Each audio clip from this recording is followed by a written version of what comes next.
Hello, everyone, and welcome back to Nate the Hoof Guy. Even after all these years, there are still times when I find things that even surprise me. In this case, this is one of them. Now we can move on to the knife work, and we'll see what we find.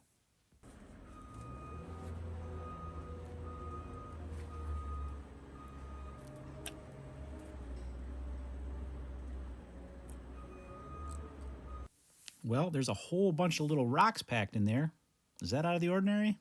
Not really.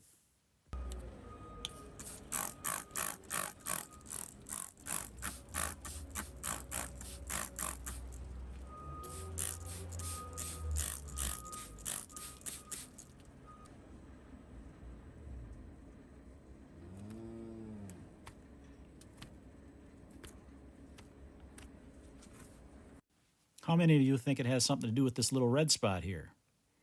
Nope, not that either.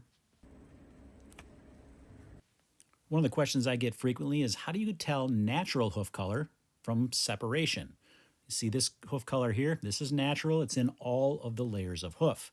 As we slide down to the area we're working on, see how that hoof is white, but up behind that is that dark coloration? That's how we know we've got separation and that there's a pocket behind that, and that's what we need to go after now.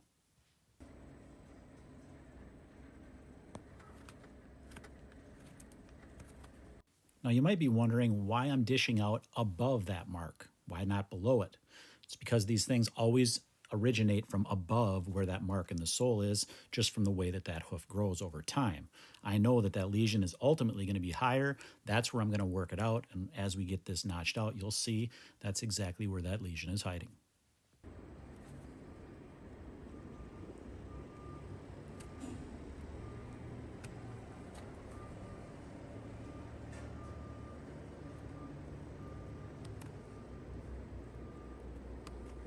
Are you still doubting me at this point?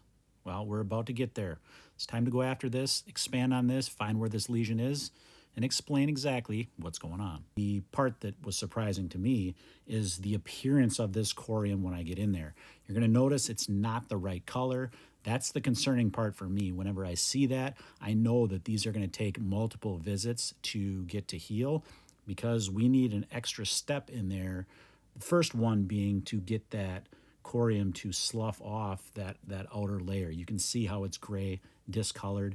That's not healthy corium. We want nice pink corium. So when I ultimately treat this at the end, that salicylic acid is going to help remove some of that gray coloration to it. We're going to get some nice healthy corium. But when I come back in a couple of weeks, this is likely not going to be covered over like you usually see because that corium is not healthy. It takes time to get that corium back in the right shape to be able to produce the hoof horn that we need to cover that area up. So likely we'll see a minor shrinkage of this lesion, might be starting to see some horn production around the edges, but I would bet in a couple of weeks we're still going to have an open area in the middle that we're going to need to treat once again. The chlorhexidine is going to do a good job cleaning this area out and killing the bacteria on the surface, but the real workhorse here is going to be the salicylic acid. That's going to exfoliate some of that damaged corium away and ultimately give us the conditions we need to get this all healed up nicely.